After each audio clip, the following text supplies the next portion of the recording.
రైతు సోదరులకు నమస్కారం. ఈరోజు మనం మహబూబాబాద్ జిల్లా కేశవరం మండలం తిమ్మంపేట గ్రామం ముత్యాలమ్మ తండలో ఉన్నాం. రైతు తనకున్న 2 ఎకరాల పత్తిలో దళపతి స్ప్రే చేయడం జరిగింది. చేయక ముందు ఎలా ఉంది, చేసిన తర్వాత ఎలా ఉందో ఒకసారి రైతు మాటల్లో విందాం మనం. నమస్కారం అండి. నమస్తే సార్. మీ పేరండి? నా పేరు వెంకన్న, జాట వెంకన్న, ముత్యాలమ్మ తండ, మహమూద్పట్నం. ఓకే, ఈ దళపతి స్ప్రే చేయకముందు ఎలా ఉంది? అప్పుడు బ్రాంచెస్ సైడ్ బ్రాంచెస్ ఏం రాలే, వేరే మందు కొట్టాను. ఇది కొట్టిన తర్వాత మంచి సైడ్ బ్రాంచెస్ వచ్చేసి కాయలు కూడా మంచి పూతలు వచ్చినాయి, మసిపోయిన గిట్లా అన్ని పోయినాయి, అన్ని విధాలుగా పనిచేసింది.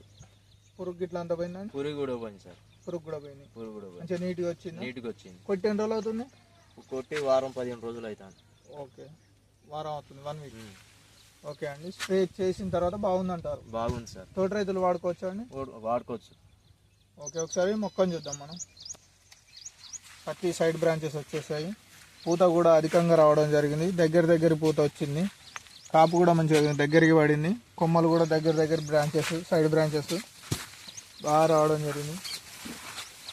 హైట్ కూడా బాగా వచ్చేసింది, గ్రీనిష్ వచ్చింది, ఎలాంటి ఎరుపు లేకుండా దోమ లేకుండా నీట్గా రావడం జరిగింది.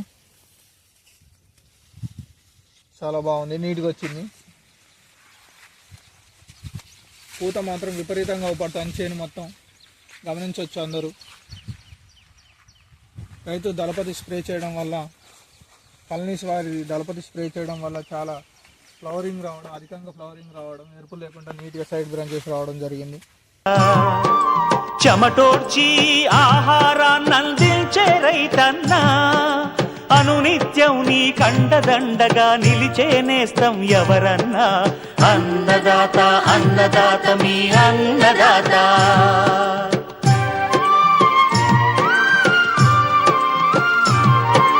నూతన రీతుల సాగుబడికి, నూరింతలు పెరిగే దిగుబడికి సూచనలిచ్చే సస్య రక్షణ